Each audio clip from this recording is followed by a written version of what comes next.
us this morning is Ashleigh English of the Titusville YWCA. Good morning, Ashleigh. How Good are morning. you? You're Good. the executive director. Yeah. That as I shoveled the sidewalks this morning, yeah. And maintenance and everything. A little bit of everything, but that's all good. Keeps you busy, doesn't it? It does. And you have been very busy. It's weird to think. I think you just had, a couple weeks ago, a dance outside? We did, and it was beautiful. It was absolutely beautiful. We did a dance for 4th, 5th, and 6th grade, and it was just absolutely beautiful. Had a little fire going for the kids to make s'mores and popcorn, and there was as much football being played in the yard probably as dancing, since this was 4th, 5th, and 6th grade. But a lot of fun, and we hope to continue with those events. Yeah, you blink, and now we're looking at. And now we got snow. Yeah, but that's not going to change any of the spirits going into next week. Thanksgiving, a busy time, a fun time. You have a really great event coming up. It is. Our turkey trot is Thursday, 9 a.m. start. Basically, it's an all-flat terrain. It's going to go right down Walnut Street and through Burgess Park and back down to the end of Walnut and just come on back to the YWCA. I just checked our registrations. We have over 200 registered. Wow. T-shirt sales are done because the printer needs a little bit of time to print them. But you can still register to run. Adults are $20, and 18 and under are free.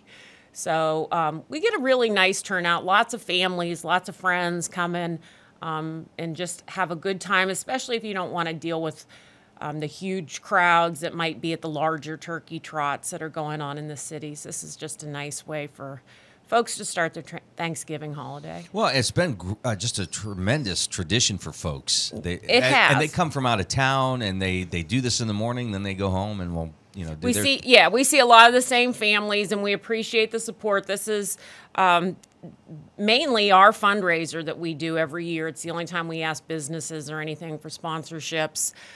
So it's important to the YWCA in supporting our programs, but it really is a tradition for the community, and I think a lot of people it's part of the day. Yeah. Like with football and when are we eating, we start with the turkey trot. So yeah, and the volunteers have a great time, and it's just it's a nice These event. are the shirts. Those are really cool.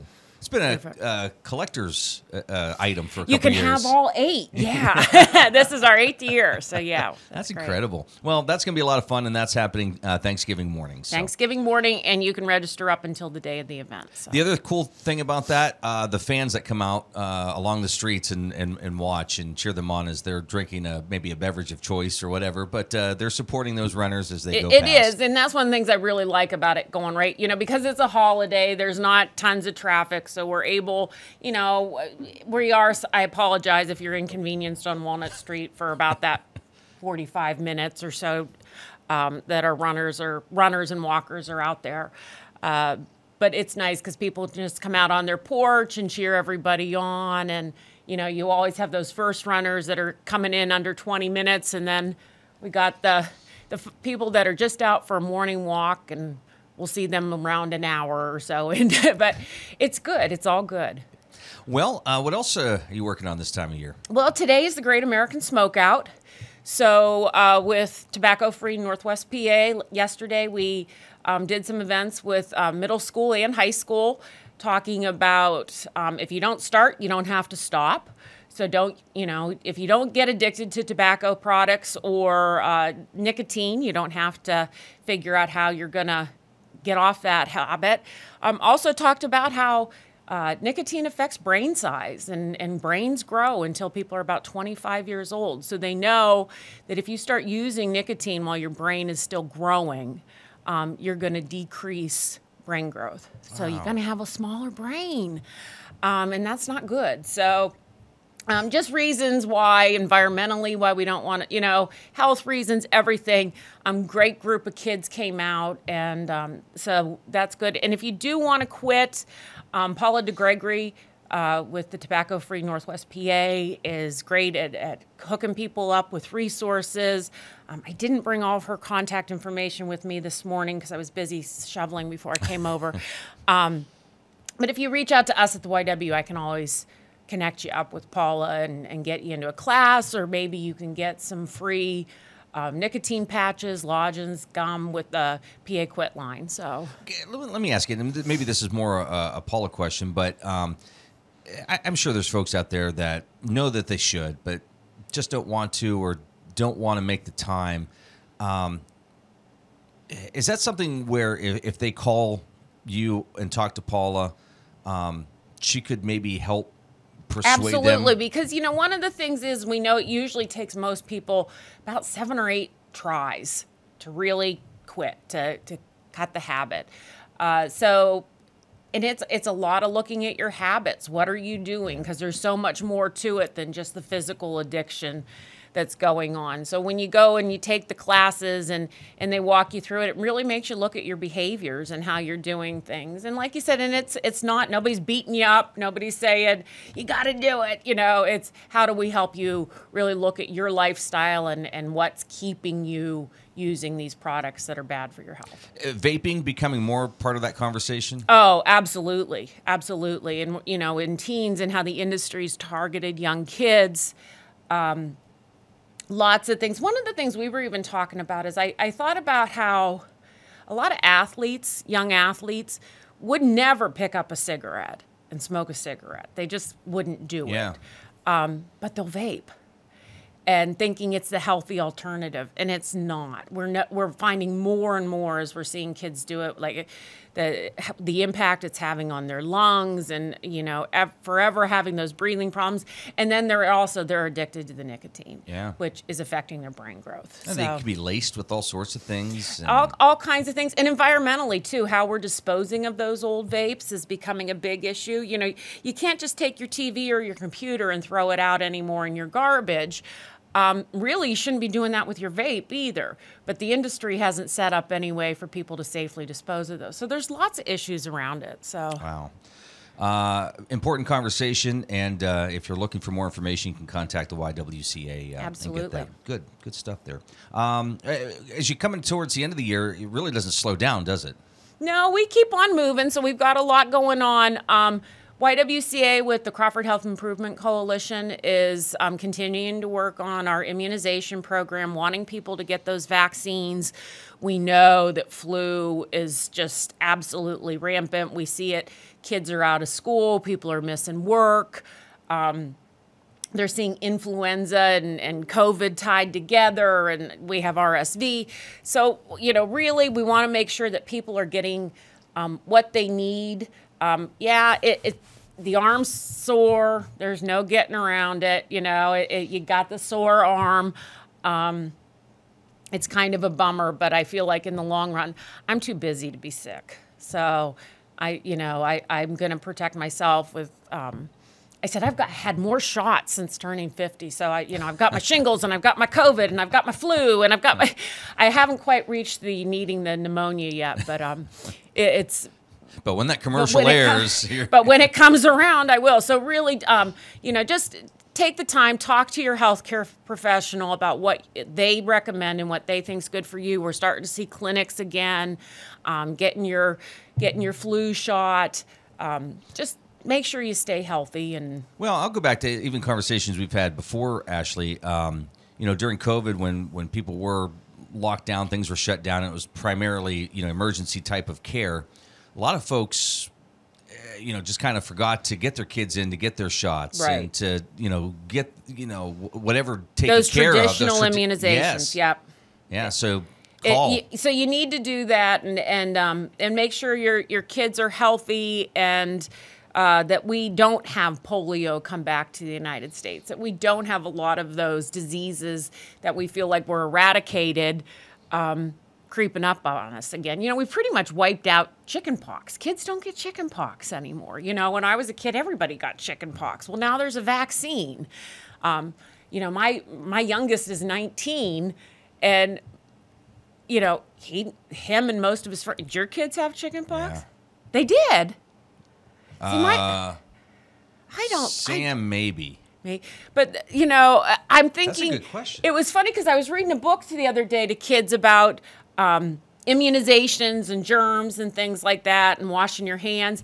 And they talked about chicken pox. I thought, these kids don't know what chicken pox are, because they don't get them now like we did. It was just part of the growing, you got your tonsils out and your chicken pox, and all those kinds of things. Kids don't have that anymore. They don't have where everybody ends up with little bumpy dots and itchiness. And well, in the neighborhood, you'd bring everybody together and just let's get through this. Let's get through it. But yeah, now you don't get it. And the thing with chicken pox is people are like, oh, how's chicken? Well, it could be serious for some kids. In general, no, it passed and you got through it. But for a lot of kids, it could be a pretty serious condition to go through. Yeah, that's a good question. I'm gonna have to ask Amy about that. I should know this, but that's funny that you say that, because I think in my head oh yeah, didn't we all go through that? But my kids did not. My kids did not go through chicken pox, and they were all vaccinated. So, just an important thing. What's sort of the conversation as you head to December and you wrap up the year? Do you guys ever look back and say, "Boy, this was great. This was, here's some things we're going to change," or is it, "Hey, great year. Let's start mapping out 2023"? We just really start mapping out 23 and, going forward. We have a lot of, things that we want to do every year. What do we want to add in? This didn't work out so well. So just looking forward, we'll wrap up with a few little Christmas things, but there's so much going on in other places. We don't do tons with Christmas. But in January, we'll be back with different kids programming, looking at dances, looking at staying healthy, keeping kids busy after school, and adults with just staying physically active to get through the winter. And well, we can talk about that here. Let's do this first, though. You're watching the Morning Drill on Stream Television and on Armstrong's Neighborhood Channel, and listening to it on the Allegheny News Talk Sports Network. Ashleigh English, Executive Director of the Titusville YWCA, is with us here this morning. And, Ashleigh, for the adult side of things, you offer a space for women to come in, work out, have a place to just do what, they want to do.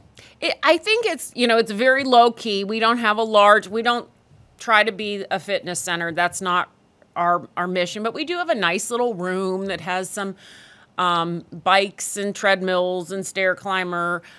We do ask that women have our membership, which is just $30 a year, so really minimal. We offer some yoga. But it helps out. It helps. It's very important to us, because $30 here and $30 there, and it helps keep the lights on, those kinds of things.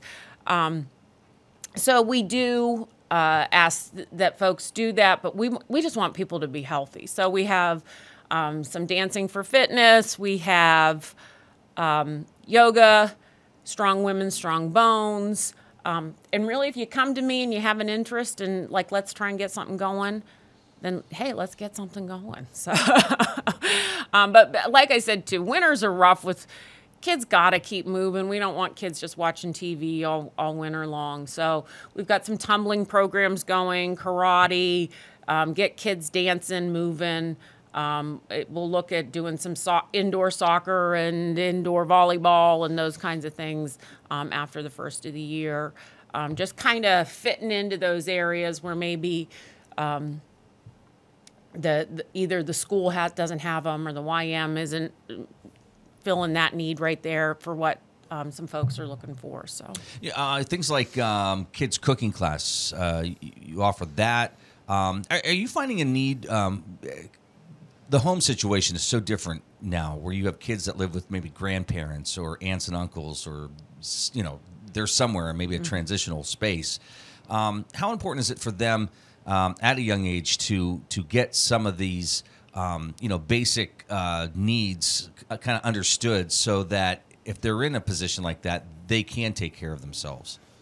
Well, I guess probably our cooking classes are a little more fun-based. But it's a start. We do talk about some of those kinds of things, and it is, I think people are really busy, so it gives kids an opportunity to do some things that maybe they haven't done. I did want to talk, since we're here today, a little bit just about our shelter and our housing program, because it's been very busy.